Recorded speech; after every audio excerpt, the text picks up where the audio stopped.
السلام علیکم ورحمۃ اللہ وبرکاتہ. معزز مسلمانانو، زموږ تاسو په معاشره کې یو ډېره غټه کمی ده، هغه دا چې د خوندو شرعي حق چې کوم دی هغه نه ورکوي.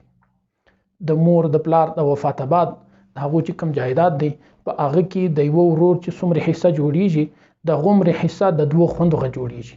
نو دا د شریعت تخوا څخه دی، دا د قرآن حکم دی، دا د احادیثو حکم دی، دا د شریعت حکم دی، دا د مذهب حکم دی.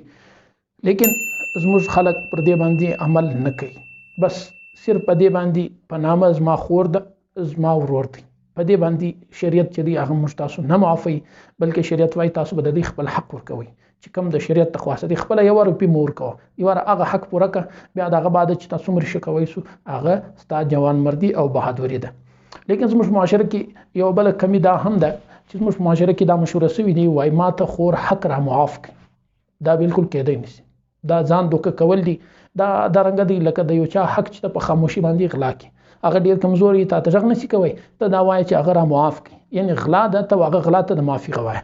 په دې باندې هغه په دې نشي معافي دی چې دا یو شی تا خور ته ملاو شوی نه دی و خور ته حق ملاو شوی نه دی. نو چې یو شی حق ته ملاو شوی نه دی هغه معاف چیش کی معاف، خو هغه شی کېدای شي چې زما په لاس کې ستا په لاس کې د خورکی په لاس کې هغه ته یو شی په انډاور سي او هغه ته ملاو سي، قبضه ورکې، بیا دغه بعد هغه معافوي سي.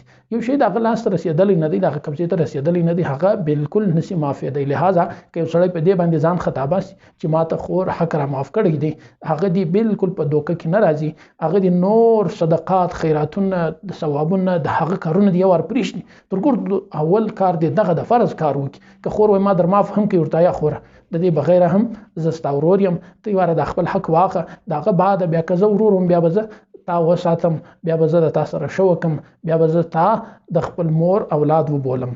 نو همت وکړئ پر دې د خیر پر کار باندې، د قرآن پر حکم باندې، د نبی علیه السلام پر تعلیماتو باندې عمل وکړئ.